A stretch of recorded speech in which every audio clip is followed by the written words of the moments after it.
All right. Hello, everyone, and welcome to MMA Island. I'm Zach Harkness, and today I'm joined by the number 8 welterweight contender in the world, Michael the Maverick Chiesa. Thank you for coming on the show. How are you doing today? Doing good, man. It's good to finally make this happen. Second time around. Second's the best. Yes, second is the best, and I think it will prove that later on. So first question, I want to start off by talking about your most recent fight with Rafael dos Anjos and Raleigh back in January. Now, at the time, he was ranked in the top 5, and you didn't have a number next to your name, but people soon found out why the fight was booked. Leading up to the fight, did you feel like you weren't being given a chance by the general public? And if so, did that motivate you to go on and put on the performance that you did? Well, I just kind of always feel like I'm an underdog in a lot of my fights. There's definitely going to be matchups that are more favorable for me, but I feel like when it comes to the higher profile fights, like the Beneil Dariush, that fight, the Ali Quinta fight, the RDA fight, the big fights I always get counted out of. So, I kind of always have that chip on my shoulder. And the fight actually got booked because, Rafael dos Anjos, former lightweight champ, challenged for the interim title. He's fought a who's who, everybody the UFC's put in front of him. And they gave him the choice of opponents, and he chose me. And for me, when I found out about that, my initial reaction was like, he thinks I'm an easy fight, And, just because the way I look at it, like, I'm not really a guy that goes out picking my fights. My manager kind of does it for me. He calls me. He's like, this is the guy, whatever. So I definitely had a little chip on my shoulder going into that fight. But, he came in, talked to me afterwards and was like, that wasn't why I chose to fight you. You're just on the rise. And I figured it'd be good to beat a prospect. And we hashed that out and whatever. And, but yeah, definitely the biggest win of my career. Got me back in the rankings at 170. And I feel like I'm in the best place I could possibly be to make a run at the title in terms of like my maturity, my growth in the sport. I haven't taken too much damage. I feel like I'm really poised to make a run. Did you feel like you were being given like a great opportunity? Because there's not many times, I can't even think of another one, where a top 5 guy fights someone who's not even ranked in the top 15. Were you surprised to get fast tracked to the top of the division so quickly? Not really. I made a lot of big waves at lightweight. You know what I mean? I won the longest running season of The Ultimate Fighter, arguably the deepest talent pool on that show. They've put me in big fights. At one point I was matched up with Tony Ferguson in a main event, and I've been in main events with Kevin Lee. I'm always on the main card of a pay-per-view. I always show up. I always make it a fun fight, and I think that the UFC, when RDA asked for this fight, I think that they were okay with it, given the fact that, I think I'm like the only guy that's changed weight classes that never got to hold his spot at the weight class before. It was like once I had my first fight at 170, I was like wiped from the rankings. Like, whereas a lot of guys, it's like I remember going back to RDA. I remember when he switched to welterweight, like he held his lightweight spot for for his first 2 or 3 fights at welterweight. So I was thinking maybe they're okay with it because, I never got to have that opportunity to do that. But, they know I can fight. I can beat any of these guys in the top 10, any of the guys in the top 5. I'm confident in my skills, and I think the UFC recognizes that. And the new contract they gave me was great. It showed me that they have a lot of belief in me and my skills, and it's good. Yeah, and as you mentioned earlier, Rafael dos Anjos, former lightweight champion, moving up to welterweight, but a lot of the things about him is that he's actually really small for the welterweight division, and you were a massive lightweight and someone who's not small for the division at all. So when you were fighting him, and especially because you were feeling like his size and strength when you were grappling with him, did he feel like he was abnormally small for the welterweight division? No, there's something about RDA. When you see him on TV, he does look small, to when you see him on TV, whatever. But I remember specifically because I walked out first. I was the blue corner. He walked in second. When he got in the ring, I literally turned to my corner and said, "Holy shit, he's thick! Like, he's got humongous legs. Like, this guy is like." As you get older, it gets harder to cut weight. And yes, he's a former lightweight. And yes, he just did a test cut, during the quarantine and stuff. But to sustain it for him is totally unreasonable. He's not. He looks small to the people that see him on TV, but I tell you what, when you're in the octagon with him, that guy is thick. He's got big legs, and another thing was, I don't remember what round it was, but I was kind of starting to isolate an arm, trying to get on a Kimura, and when I grabbed his wrist, he has really big bones. He's got like his wrist bone felt like I was grabbing like the top end of a baseball bat, you know. So I don't think he's a small welterweight. You know what I mean? Yeah. Does he feel like he's because like in that fight he fended off a lot of submission attempts, which was really surprising. Did he feel like he was like extra strong for a welterweight? Because it would be kind of surprising if he was moving up from a division. No, he definitely was strong. I mean, that was a very laboring fight. And not only that, not only is he really strong, but I mean, he's a Brazilian Jiu-Jitsu black belt. He has a great deep half guard. He went for a leg lock and stuff. Like, he's very savvy. He's a well-rounded fighter, but he's definitely strong. Like, that's one thing for sure. Is I would say he's definitely like one of the strongest opponents I've ever faced in terms of like strength. And we were prepared for that. I had a good training partner named Joey Perotti. He fights in ONE FC. He's super tough. And he's a little bigger than RDA, so I was able to I had a good body to emulate what I was going up against. But I mean, he was the champ for a reason. He's tough as shit. Pardon my language. No, it's all good. You can use this bad language as much as you want on here. So the way that you won that fight against RDA was, it was through your relentless takedowns and top pressure combined with your height advantage, which was definitely a big deal. Did you know that the ground game and the wrestling is what you had to do to win the fight? And were you and your team aware of RDA's problems with wrestlers, as he showed in the past, when you were looking at him in training camp? Well, I mean, to be completely honest with you, plan A for me is always going to be to take guys down and look for the submission. That's just like, even if I'm going against a guy that's, like if I was to fight Damian Maia, I would challenge him there because that's where my skills lie. That's what I made a career of, is taking guys down, getting submissions, using my relentless top pressure. But I think that RDA is definitely one of the best strikers in the division, and that gives me more incentive to go for the takedown. And it's not that he really struggles with the wrestling. It's just look at the guys who have out-wrestled him. You know what I mean? Like Kamaru Usman and Colby Covington, they'll take down anybody they want. You know what I mean? And I think the Leon Edwards fight, in my opinion, I think that was too fast of a turnaround for him. And that's not something that he said. That's just kind of my opinion.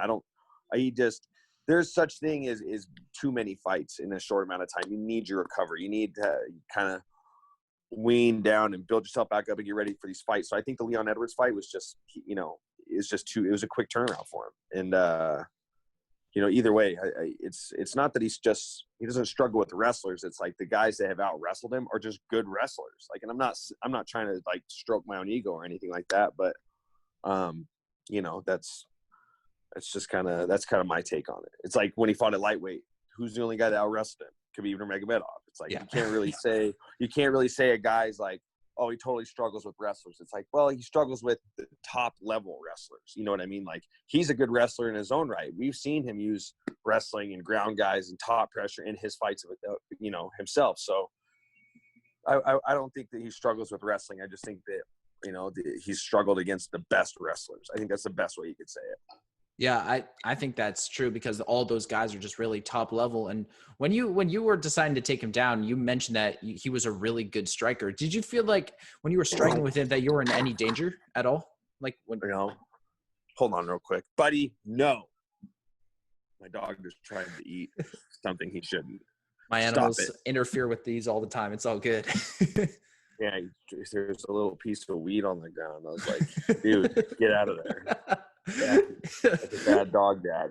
Yeah, that's question again. Sorry about that. No, I was saying that you mentioned that RDA is one of the better strikers in the division, and would you say that he's one of the better strikers that you've ever fought? And when you were on the feet with him, did you feel like you were in any danger? On the feet, no, I didn't feel in danger. He got me with his best weapon. I mean, he kicked the shit out of my leg, and in the fight, I didn't really feel it. But I will say the next day, I was definitely, I had a nasty little limp for a few days. But I mean, he got me with his best weapon. But on the feet, I felt comfortable with my range. But just because I felt comfortable with my range, that doesn't mean like I'm just going to strike with him now. Like this is his wheelhouse. He's definitely one of the better strikers I fought. But I fought Anthony Pettis as well, and that guy's a phenomenal striker. And that I didn't feel in danger on the feet with RDA, but when I fought Pettis, like standing in front of him and his weird twitchy little movements and stuff, I would say that was the most threatened I've ever felt in terms of striking. I know RDA has a win over Pettis, but I still think that Pettis is the best striker I've ever fought. Yeah, just because that dude can do some crazy things with like his spinning kicks and just he's blindingly fast and all that. But you mentioned something interesting that, RDA caught you with what you think is his best weapon, which is the leg kicks. And I know that now leg kicks are all the rage in MMA. Those are like the big things to do because it just flatlines your opponent. They're really effective. After eating all those leg kicks and seeing how effective that they are, have you thought about implementing more of them into your game? And do you think you're better suited to counter them after you fought such a good leg kicker like RDA? Well, it's funny you say that because I've actually thought about that. And it's not that I want to implement a leg kicking game specifically. It's the calf kicks. Leg kicks are one thing. Calf kicks are a totally different animal. Like you could see a guy, I mean, unless you're fighting Edson Barboza or, Jose Aldo, those guys are next level type of leg kickers. But I've had guys kick my legs before, and it's not that bad. But when you get kicked in the calf, I was actually asking my physical therapist about this. Shout out to my boy Dylan Lemery. I was asking like, hey, from your standpoint as a physical therapist, like what makes calf kicks so they're so lethal? And he was just telling me that there's just the fascia that covers your calf muscles. It can be how should I say this? It can be compromised fairly easy as compared to your quad. Like your quad has like more fascia and there's more muscle, whereas like it's not the same with your calf. So that's why it's it only takes one or two good, well-placed calf kicks. And I don't think it's a power thing. I think it's a timing, and I think it's a placement. It only takes a few of them to really change the direction of a fight. But yeah, it's something that I've thought about working, and we'll see what happens in the future. I spent a lot of time during quarantine working on different techniques before I had my surgery.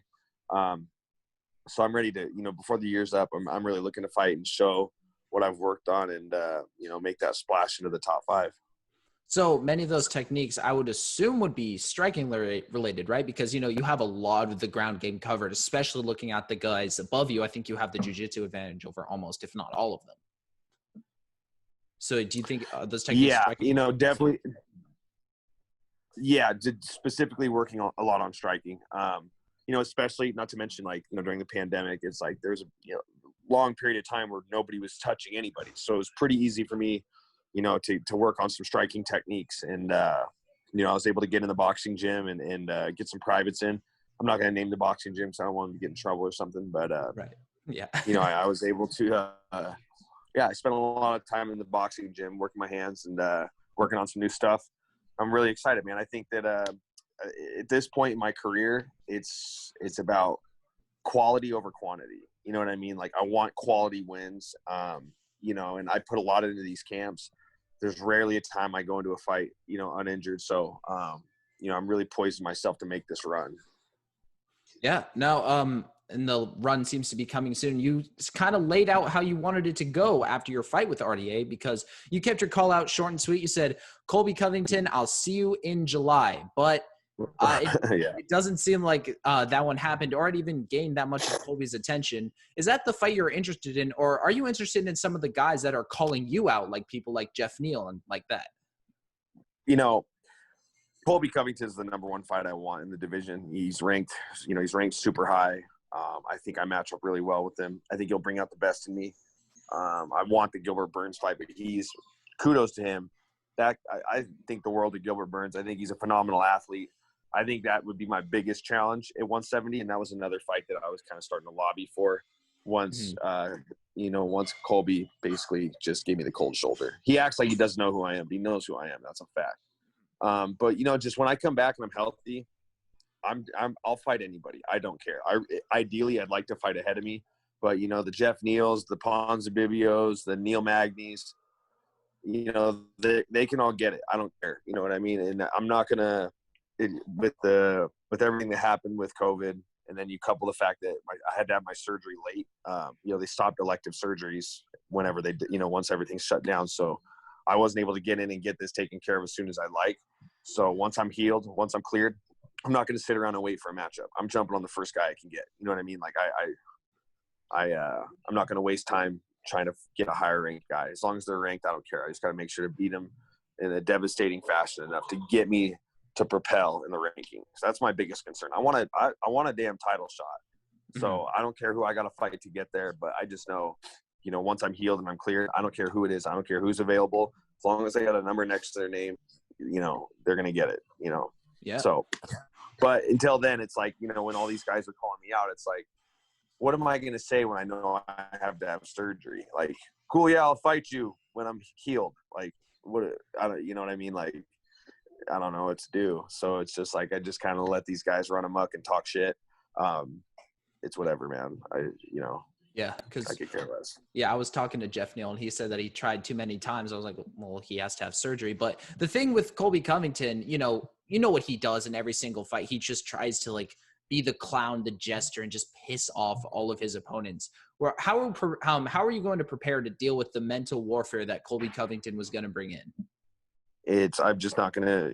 I'm not going to engage in it. You know what I mean? Like, I know what low blows he's going to throw. He's going to rip on me for my losses. He's probably going to say something about my mom. He's going to fucking probably say something about my fiance.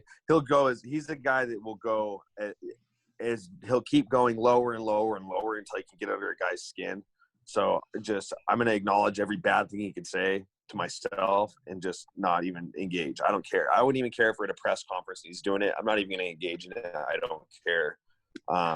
I'm not that's one aspect he has that has benefited him, but it's not going to work on me. You know what I mean? Like, I'm here to fight. I'm not here to talk. That's why I'm not a big trash talker. You don't see me on Twitter calling people out. I don't really engage in those types of things. You know what I mean? I'm very focused on fighting. I'm not focused on calling guys out and making tweets and making waves. I know a lot of guys, in this sport, you got to talk shit and you got to make waves to get matchups like that. How do you think Gilbert Burns got the Woodley fight? I respect that, but that's just not me. You know what I mean? Like, I'm just a humble, quiet guy. I'll let my manager sort out the matchups. I'll let him, when he calls me and says it's a guy, I'm going to fight. I'm not going to go on Twitter raids and campaigns and all this shit. That's just not who I am. I have to uphold a certain code of conduct. I'm a high school wrestling coach, and I'm not going to give these Twitter spats for the world to see, because these kids, they're going to see it. And that, I have to lead by example. I have to lead by example in life, how I conduct myself, how I compete, how I train. I think about all these things with them in the back of my mind. I think about the kids I'm coaching. I think about the kids I'm trying to guide into becoming good men. I don't think it's good to talk shit. I don't think it's good to be on Twitter, throwing jabs at people, just that type of stuff. That's just the way I look at it. So, all these guys, it's just funny when these guys are like, he's scared to fight me. It's like, do you think at this point in my career, I'm really scared to fight anybody? Yeah. Have you ever been on The Ultimate Fighter? Have you ever been trapped in a house with 16 guys and had to work your way through a tournament? You can't do that as somebody that gets scared of people. You know what I mean? I've fought wicked strikers. I've fought knockout artists. I've fought submission artists. I've fought a laundry list of guys. There's not a single guy in the welterweight division or in the world for that walks on God's green earth on 2 feet that's going to fucking shake fear into me. So, these guys will figure it out sooner or later. And all this trash talking is just going to make them look like an asshole and I beat them up. So it's whatever. Yeah, and the thing I was going to ask, and you kind of brought it up, was Colby Covington, he never used to be that guy. Like, in the start of his career, he was kind of quiet. He was humble. But then he realized that he wasn't getting enough recognition for his own sake. And then so that's when he changed his personality to become, the villain, the bad guy, so he could get people. Because I guess in his mind, all publicity is good publicity. What are your thoughts on like changing yourself to get more recognition and get a higher stake in the company? I guess is how he would look at it. I wouldn't say it gave him higher stake in the company. I don't think when Colby Covington's time's done, they're going to write him off and be done. They're going to be out of the Colby Covington business. You know what I mean? Like, he hasn't really his trash talk isn't that great. You know what I mean? Like, look at Conor McGregor. that guy has got a sharp tongue. He's quick-witted. When he talks shit, it's fluid and it's natural. Where it's like Colby, it's all labored. Like he premeditates these things, and he, his grammar is not the best. The delivery sucks, and but if he feels that's what he had to do to get a title shot, like, do you really think he would have needed that? Because look at the win streak he was on. He could have not said anything and just won his fights and spoke through his fighting, made his claim by winning instead of trying to, throw the low jabs at people and do that type of stuff. I don't really think, I don't really think highly of it. I tried to get myself engaged into that type of stuff, like with the Kevin Lee fight. And, a little bit with the Pettis fight, I started getting a little bit chippy in the media and stuff, and it didn't work out for me. I lost 2 fights in a row, only time in my career. And from that time, ever since I lost to Pettis, it's like, I'm never going to try to change myself ever again. It's just it's not for me. It's not who I am. And I feel like it works against me. So that's why it's like, I'm not going to talk shit. I'm not going to change who I am. I'm not going to sell myself out. But I mean, if Colby thinks if that's what he thinks is what got him a title shot, I think that he should rethink that. He got to a title shot by winning fights. Yeah. And he said that, he was going to get cut after the Maia fight, win or loss. But on the subject of trash talk, I want to go back to UFC 239. In one of the otter matchups, you fought Diego Sanchez on the main card in International Fight Week. Now, he may not have talked a lot of crap like directly to you, but on like his Instagram, on social media, he was saying that he was going to like dominate you and just all this like ridiculous trash talk when at the end of the fight, he got dominated. You just destroyed him. Mm-hmm. After the fight, did you get a sense that, he regretted all the things that he said?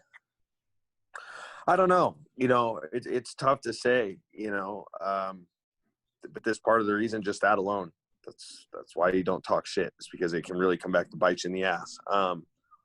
But, we talked after the fight. He was super cordial and super nice. That's just Diego Sanchez. He's just a different guy. You know what I mean? He's in a different headspace than the average person. And I think that he was more or less just doing what he's got to do to, like, pump himself up. And, I mean, every fighter is entitled to think that they're going to dominate their opponent. You have to think like that in the sport. You know what I mean? Some people just tend to put it out in the universe for people to see and read. And, that's their business. But, where everybody's entitled to that opinion. When you're going to fight somebody, you better be confident that you're going to dominate them. We all, both guys standing across the octagon from each other, thinking the same thing. I'm going to dominate this guy. So it's not abnormal, but he definitely said some quirky stuff. And Diego Sanchez is kind of one of the prime examples of one of the fighters that people should have said have retired a long time ago, because he isn't finding much success these days. And he's been on some of the other hands of like not very pretty fights to watch. What are your thoughts on like fighters extending their careers longer than a lot of people think they should? And why do you think they do that? Well, I mean, one thing to take into consideration is Diego Sanchez won 2 fights in a row at a time when people were just writing him off. And granted, they weren't against like the highest level of competition, still beating guys in the UFC. And that's kind of what led to us getting matched up.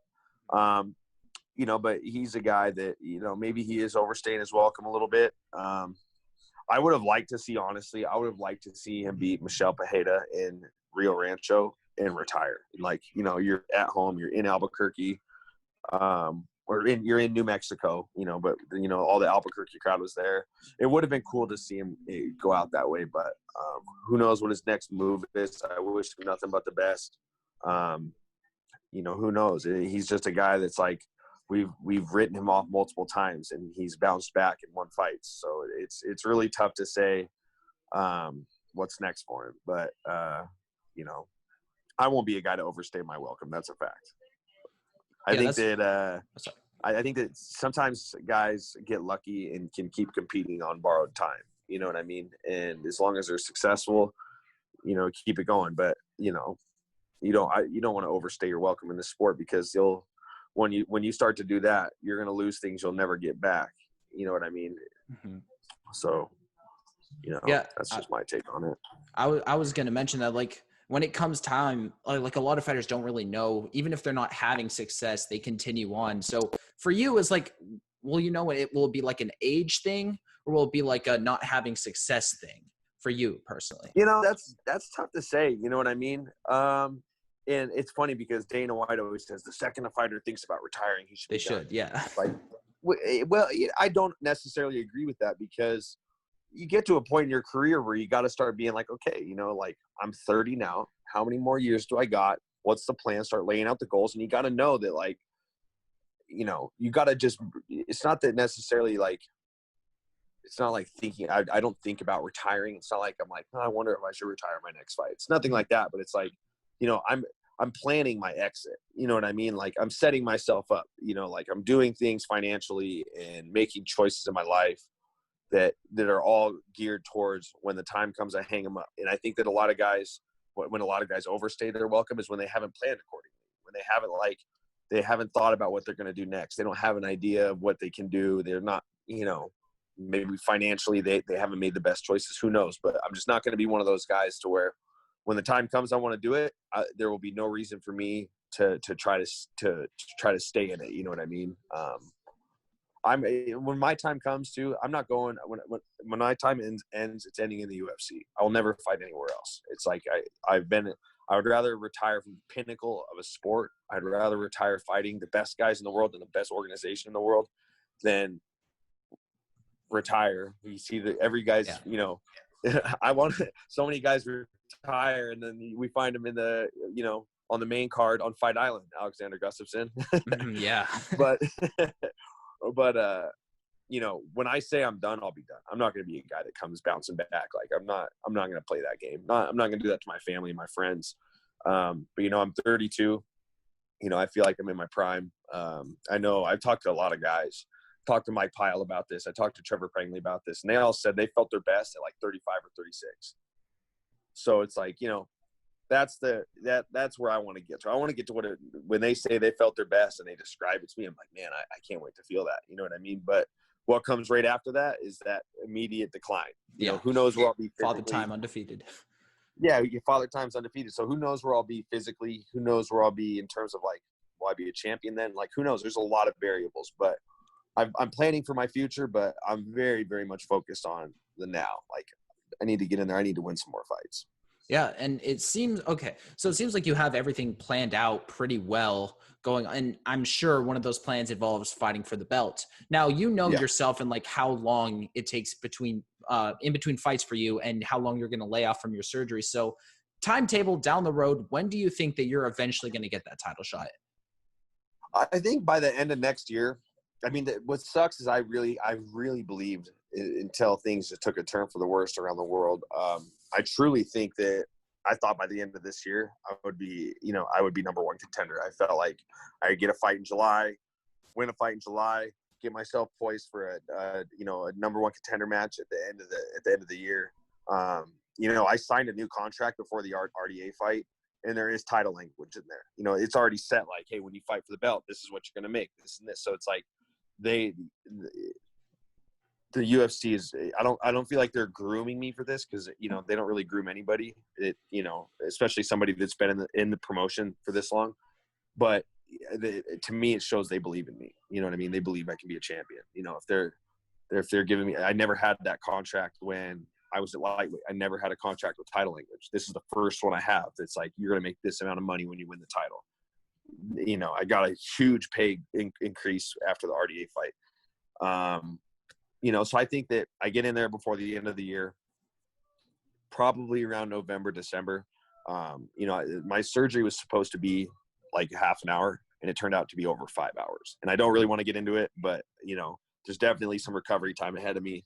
But yeah, I think by the end of next year, I maybe by summer, I'm number one contender. But, you know, what's most important for me now is just to recover, get healthy, and get out there and beat these guys, man. I feel like I have the formula for my training. My coach is moving training partners here for me. You know, we got, and I don't want to name them because they're kind of like, I got a guy that left a big camp that trains one of the sports superstars. I'm not going to name him, but this guy might be leaving his camp to come live here, to be, you know, so we can help each other. So we're making all the right moves, you know what I mean? And this was part of the move. Having surgery was like, get this thing fixed. This thing is, you know, it's been a hindrance. It's only getting worse. So it's time to do myself a favor. It's just, it sucks that this could have been done in April and it got postponed this long. So I'm just focused on getting healthy. And by the time I'm healthy, I'll have all the pieces in place. Sorry. Yeah, it's all good. I will have all the pieces in place to just get after it, start camp, and get out there and get another win. So when you saw that contract delivered to you and you'd never really seen language that says, I'm going to fight for the title, and you didn't think that the promotion would expect you to before, does seeing that on paper kind of add a little bit of extra pressure to perform? Because, I mean, I think it would have to. You know, you're seeing on paper that they expect you to fight for the belt. Do you have pressure to live up to the promotion's expectations?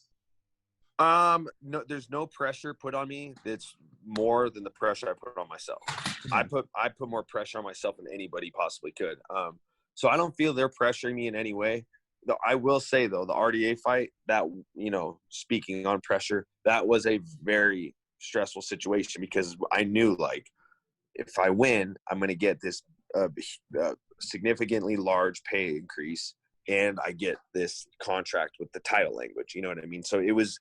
And then on top of the fact I'm going into the fight with a broken nose, you know, I hardly got to do any sparring that camp. I think I only sparred like twice. You know, so it was a very stressful situation. But that's all stress and pressure that I put on myself. It was more or less when I got the contract, it was like more of like a relief. Like, it's not like I felt like, oh, I made it, I'm here. But it was like, holy shit, like. Then now I've always had the vision. I've always manifested me having the title, but that was just one of those things that like made it a little more real that I'm going to get there. You know, I'm going to get there. And I see guys like, I don't know, you know, the guys that I fought are having great success. You know, Jorge Masvidal, he just fought for the welterweight title, and had he had a full camp, who knows how he would have performed. It could have been a totally different fight. So, and that's a guy that, granted, I lost. I competed with him very well until he got me with that 1 single second left in the freaking second round. But, you know, it's just like, it's becoming more real. So, you know, it's just, but it's most important that to make sure each camp I go into, I got to make sure that all the pieces are in place, because the higher you get up in the rankings, the margin for error is very, very small. From a technical standpoint, from a training standpoint, it becomes a game of inches, you know. So I got to make sure that, you know, I got everything airtight and ready to go. And, you know, when that time comes, I'll be ready for it. Yeah. Now, I want to go back to the Diego Sanchez fight, and I was wondering if you heard about this, but I mean, I kind of have to ask. It came out that Joshua Fabia, Diego's coach, went to the commission before the fight and told them about a choke that Diego would do that would be so dangerous that it could kill you. But when the details came out, this death choke turned out to be very similar to a stone cold stunner like Steve Austin in WWE. Did you hear about this, and what are your thoughts on it? Yeah. So after the fight, I heard about it. And, you know, we laughed it off. We're just like, you know, it's the technique that he wanted to implement on me. You got to be like a Gordon Ryan. You know what I mean? Like, there's not a single guy on earth except probably him that could really get me into that type of position to do the move. And it wasn't like it was just a stone cold stunner. I wish I had somebody here I could show you with, but it was more like if I had a guillotine right here, like if your head was right here and I'm holding your chin, like rolling over to where the back of your neck is on my shoulder and then like pulling down, you know what I mean? If you kind of envision that. I can. So, but yeah, like when we heard about it, we just laughed, you know what I mean? Like we were that was probably the best shape I've ever been in my life, was the Diego Sanchez fight, you know, because even when you're fighting a guy that people are like, you know, across the board, everyone thinks I'm gonna piss pound him. You know, I was like a 3.5. I think I was like a minus 350 favorite. And when I see things like that, I don't want to get a false sense of security. So I found myself watching. I didn't watch any recent film on Diego Sanchez. I went back and watched the old fights, and I made sure that I felt very threatened for the guy that, you know, that can't be finished. And, you know, one of his greatest attributes as a fighter is the guy can come back to life in an instant. Like, he'll go from being like dead in the water to like all of a sudden he'll bounce back. So a big part of the camp was like, he might give you opportunities to go for a catch, but he's pretty resilient. And I feel like that's where he thrives, is like maybe he'll stick his neck out there to get you to go for a choke, get you to burn out, and then start to come on. And it's like, with all that being said, I forget who asked me the other day. Somebody asked me, like, in my whole career, like, what's like the one fight that I wish I could do over again? Like, and I told him, I was like, I wish I could redo the Diego Sanchez fight, because I respected the way I mentally prepared myself. I almost gave him too much respect and took away, it's like my skills weren't good enough. Like, I had him a couple of times. I had his back and I could have choked him and I let go. You know what I mean? And in the second round, I was, landed some good punches. Refs starting to say, Diego, fight back. And I let off the gas. And that when I let off the gas that one time, he bounced back to his feet, so I don't know. I just that's one fight I wish I could do over, because I feel like I could have got the submission, and that would have been a big feather in my cap to be the only guy to ever submit Diego Sanchez in a fight. So that one kind of, even over any of the losses, that's the fight that kind of, bugs me the most. So you mentioned someone interesting and someone that I was planning to bring up later on, but I think it's relevant now. You mentioned Gordon Ryan, who is right now probably the best grappler on planet Earth, and he's making a case for being the greatest no-gi grappler of all time. And he's someone who you've trained with before. So I want to know, as someone who's rolled with him, what is it like to roll with Gordon Ryan? Oh, fuck. Man. Well, for one, he's an awesome guy, man. I mean, you see the way he portrays himself on social media, and you would think that he's a dick. And he's like furthest from that. He was super nice, super respectful. And going into it, when somebody is a great in a sport, they have nothing to prove. You know what I mean? Like, Gordon, I felt zero threat going to roll with him. You think a lot of guys are like, oh, I wouldn't want to risk rolling with him before a fight. It's like, no, that's the guy. That's probably the best training partner in the room, because he's a guy that's so good. He's going to play to your speed to do what's best for him. But yeah, I mean, he had his way with me, but it's not like I'm going to kick myself about it. He's a phenomenal grappler. He's on track to becoming the best no-gi grappler of our time. He has great credentials. I think a super fight with Andre Galvao at ADCC, I think that could seal the deal.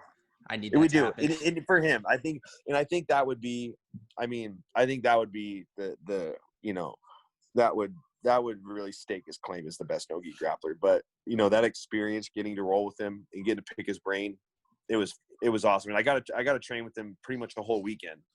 And it was so much fun, man. And that was actually, I rolled with him, like, that weekend that I trained with him. I think I had broke my nose, I think it was like 3 days prior to that. But I was like, dude, I can't miss this opportunity. Like, it's like, this is like, I could train with one of the best for a weekend. I'm willing to take that chance. And he was actually like, he knew about my nose and he worked around it. Never at any point we even went for takedowns on the second day we trained. And that guy is so controlled. Like, my nose never got touched once. But like any other guy I rolled with that weekend was like, oh God damn it. Like, my nose is like a magnet. Like, everybody keeps hitting this thing. But like, dude, the guy is so controlled. He's so good. And it gave me a lot of confidence. Like, even though I got like, I didn't really mount a lick of offense except maybe a few takedowns, but it gave me confidence. Like, I just trained with the best guy. You know what I mean? And that type of like experience is something you can draw a lot of confidence from, even if I got submitted with one hand multiple times. He's got that nice like wrist trap, short choke.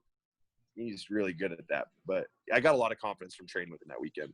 Yeah, I was about to ask that because, I mean, someone who comes from a very like solid jiu-jitsu base like yourself and fighting a lot of people who probably won't have a jiu-jitsu advantage on you, and you're training with probably the greatest grappler on the planet, at least right now, does that give you like a lot of confidence that no one's jiu-jitsu that you can fight will be better than anything you haven't seen already because of your training experience with Gordon Ryan? Oh, dude, 100%. And the good thing about it too is I feel like I forged enough of I feel like we forged a relationship to where I could see myself going to train with him down the road. But he's a busy guy, and but he's definitely a true martial artist. Like, he's a guy that he loves to roll, he loves to train, and he has a wealth of knowledge to pass down for how young he is. it's unreal how technical he is. But yeah, I draw a lot of confidence from that. And that's like I said, I've always had good ties with like the Matt Serra camp. I've always had good ties with Henzo, and now I got made this relationship with Gordon Ryan. We talk every so often or whatever, but I could definitely see myself training with him again down the road. So, and I guess you just keep sharpening your jiu-jitsu tools, like keep getting better and better. So are there any other grapplers out there that you would like to roll with that you think would improve your own skill set the most? I really think if working with Braulio Estima would help me, because he's got more my build, long, skinny legs. I think that would be good. I have a phenomenal jiu-jitsu coach here at home. James Weed, Newborn Cascow Jiu-Jitsu. I never trained gi jiu-jitsu ever. I was always a grappler. Always trained MMA, and I actually used to be like very much against it. Gi. I hated it. I would talk crap to all my training partners that did it, like, oh yeah, you're out training in a row. That won't help you in a fight. And then when I got submitted by Anthony Pettis, who's a black belt and trains in the gi all the time, I was like, all right, humble pie. This is how this tastes. All right. So then I started training in the gi, and it's been about 2 years that I've been with James Weed, and it's been awesome. I mean, my MMA coach, Rick Little, is phenomenal. Yeah, I've been with him my whole career. I wouldn't be where I'm at without him. He's been by my side through this whole journey, and he's the reason why I'm here. But having James to supplement my game has been huge. You know what I mean? And I think he's been a big part of, the 3-fight winning streak I'm on, because, like I said, once I lost to Pettis, I put the gi on, I started training with him, and I started to really clean up a lot of, I think I relied a little too much on scrambling and making things messy. And that can work for a long time, but at some point I got to be more solid. I got to learn how to control guys better and work on my passing, my top position, things like that. Yeah. So I feel like I said, the pieces are in place, man. The pieces are in place for me to make a run. I've always had one of the best MMA coaches in the sport. I think that over time, Rick could be a guy getting a, Coach of the Year award. He's amazing.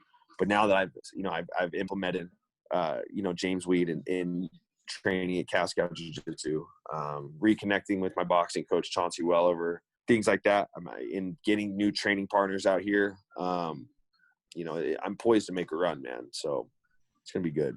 Yeah, and I think we're all excited to see it. And your run is coming, obviously, in the welterweight division, which you weren't in before. In your move up to welterweight, you took on former title challenger Carlos Condit and submitted him in the second round. What was the moment that made you realize that you needed to move up a weight class? And what were the biggest differences you noticed in the cage and during the cut, fighting at 155 and 170?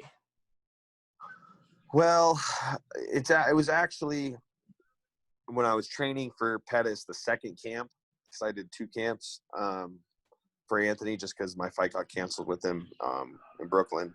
So they rescheduled it, and I had to do another camp. It was I think the second or third week into camp.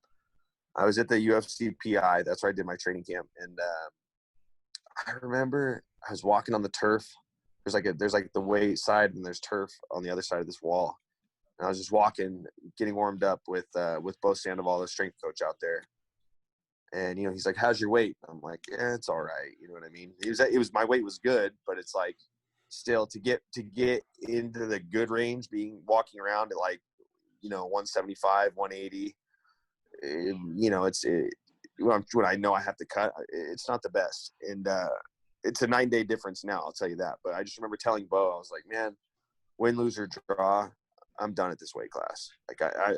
Ideally in my mind, I was like, I'm going to beat Anthony. And then hey guys, I know I'm, ranked and I just won, but I'm moving to welterweight. I'm done here. You know what I mean? It just started to take away from my camps. Became so much more about the weight cut than they did about actually getting better as a fighter. And I'm not good enough yet to do that. You know what I mean? I'm not like a guy like Khabib. He can focus on just cutting weight and stuff because he's trained his whole life. He's been in this his whole life. He's talented. I didn't really have a lot of talent. I just have a good work ethic. And I just got tired of spending my whole camps cutting weight. I got tired of going into fight week and literally like going to the brink of death. I felt like it just wasn't worth it anymore. And I definitely like going into that Condit fight was definitely like, 2-fight losing streak, new weight class. I'm fighting a guy that I've looked up to my whole life. I have his old Sinister walkout shirts. Yeah, it was very stressful. You know what I mean? But getting that win was big for me. It was like, that fight, I was already thinking like, if I lose this fight, that's 3 losses in a row. Like I'm only 30, 31 years old. Does this mean like my time's coming sooner than I thought? There's a lot of things going through my mind, but I won the fight. Now I'm here. Yeah. And so when you were in the cage as a lightweight and as a welterweight, did you notice like any discernible differences? Like, did you have more cardio? Do you feel like you could take a shot a lot better? Anything like that? I definitely feel like I could take a better punch. These last 3 fights, that was one of my concerns about going up to 170 is like, there's going to be bigger punchers. But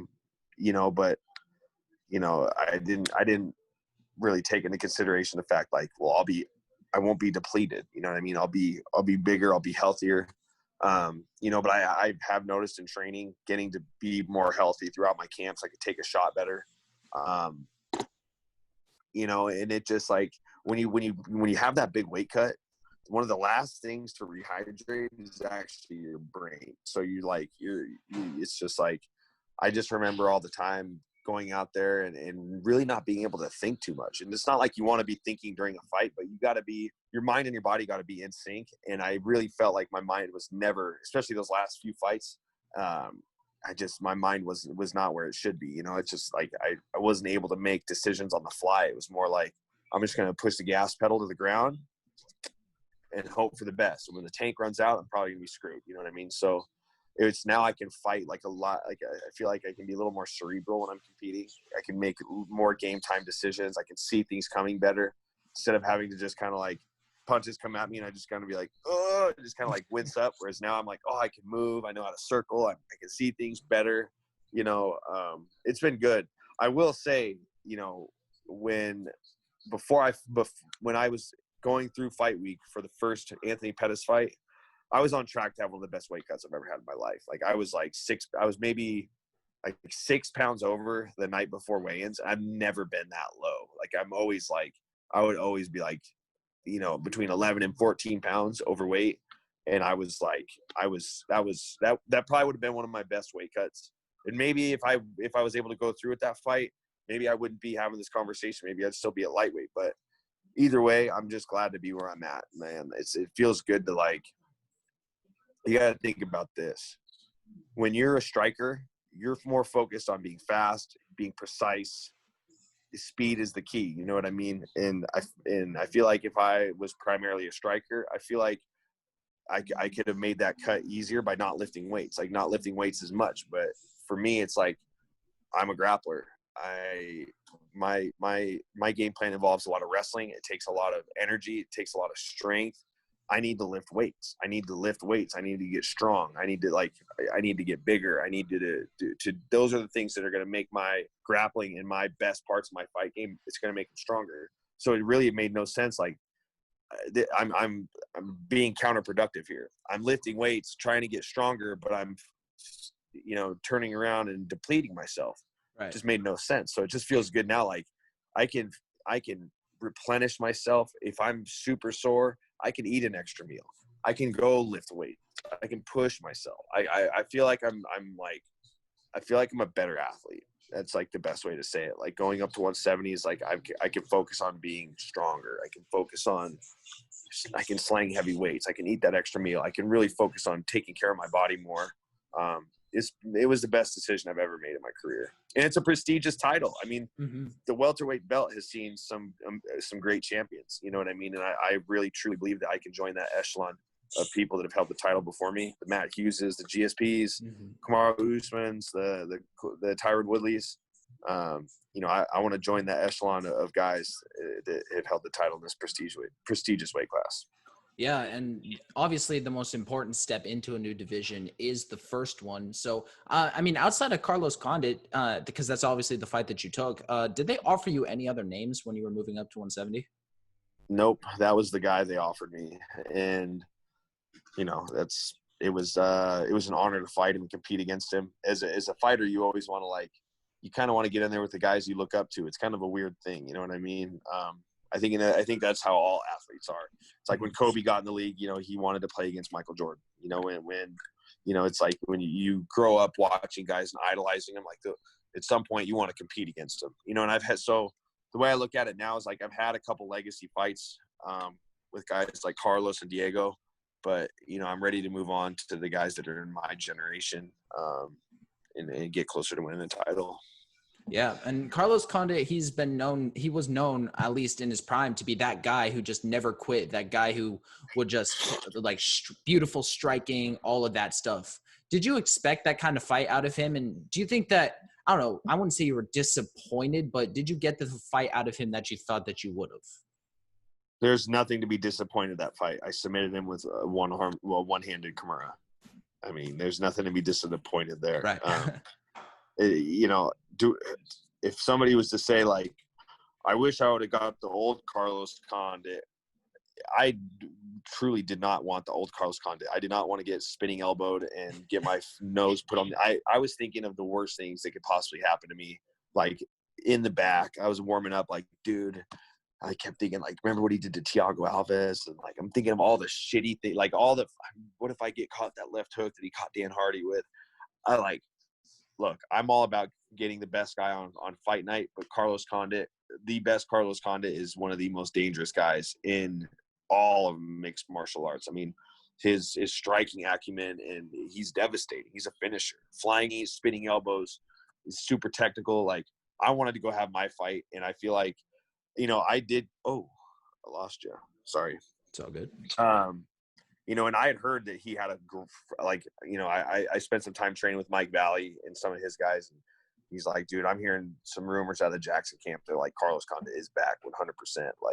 He had some personal life things he had to get sorted out that probably were holding him back through his last few fights. He was in a good headspace. He was, knocking guys out in training and stuff. And so I was definitely worrisome, you know what I mean? But I was just on that night. Yeah. So I have to ask about the controversy that took place in your fight with Kevin Lee and the bad call that Yamasaki made that led to the events that got him kicked out of the UFC, And how tight was that choke that you were in? And do you think that you could have survived till the end of the round, as there were only 23 seconds left? And, everyone thought that it was a terrible call. Dana White, literally everyone thought it was a terrible call. Yeah, it was awful. Go back and look at the Joe Benavidez fight. Sometimes it's you just got to bite down and just kind of, grit your way out of it. And, I truly believe I would have got out, and I think I would have won the fight. When the fight got over, he could barely stand on his 2 feet. I dropped him with the left hand. Kevin's strong as shit, you know what I mean? But the key to beating Kevin is you got to get out of the first round. And, it's just the inconsistencies, just it's you can't have that in this sport when you got Justine Kish, who's awesome. I'm not saying this out of any disrespect to her, but she literally got choked till she crapped her pants, and they didn't stop the fight. You know what I mean? It's I'm a grappler. I know what I'm doing. If you would have reached out and grabbed my hand, you're supposed to give a check. You grab the hand to see if they're, you pick it up, they drop. I would have slotted his hand away. You know what I mean? So the choke was tight, but I truly believe I would have gotten out of it. Lucky for Kevin. Good old Kev. Yeah. Now at that time, he wasn't, he wasn't on the losing streak that he kind of is now. I'm not losing streak, but he has had a couple big losses. And let's say you win that fight, you get out of that choke and you win the fight like you say you do. Does that extra success at lightweight, do you think that you still move up to welterweight after the Pettis fight if you beat Kevin Lee? Well, it depends, because had I beat Kevin, which I would have fought Tony Ferguson. Mm-hmm. You know what I mean? I would have fought Tony Ferguson for the interim title. And, that's a fight that I felt like Tony and I were on a collision course for sure for a while. But, I just, there's so many variables, it's tough to say. Maybe that was 3 years ago. So it depends, if I beat Tony and I win the title and, go on to fight Khabib, who that's a guy I've always wanted a shot at Khabib. I always feel like I feel like my grappling, I could give him some problems, and that's another story for another day. But you know, there's a lot of variables. But you know, the one thing that I know is I would have got to go on and finally fight Tony Ferguson, which would have been awesome. That would have been. You want to talk about a guy? He's so dangerous and he has so many weapons. I feel like he would have brought out the best in me, but didn't happen. But I'm here and I'm in a good place, so I can't complain. Yeah, and man, that Tony Ferguson fight would have been amazing. And you were saying, like, with the Carlos Condit fight, you're worried about the spinning back elbows and all those strikes. If you were to fight Tony Ferguson, would you be worried about all the crazy, like, unorthodox stuff that he throws? No, I mean, I always worry about everybody. You know, when I get into training camp, you know, I start breaking film down, and I can be a bit worrisome. But you know, once I get down to competing, I'm as game as they come, man. So once it got down to the actual fight itself, I would have been fine. All right. Now, I want to ask about something that you and Tony Ferguson have in common, which would be the Ultimate Fighter, as you guys both won, and your time on Ultimate Fighter Season 15.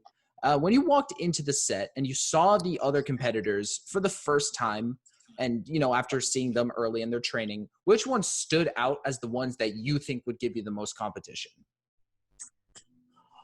Oh, Ally Quinta, 100%. I mean, Al's a fucking beast. Like, that guy in the training room, like, he was just a monster. I mean, Darren Cruikshank was, you know, he was really tough to do stand-up sparring with because he was just, like, relentless. Like, there was one time I was actually done with my sparring, and he didn't have anybody to go with. And so I was like, all right, I'll go with you. But I didn't put my headgear back on. I was like, don't go too crazy. I'm not going to put my headgear on. And I, like, tripped and fell on the ground. And as I was getting up, I had both my hands on the ground. He flat out kicked me in the face. I was like, all right, you're a dick.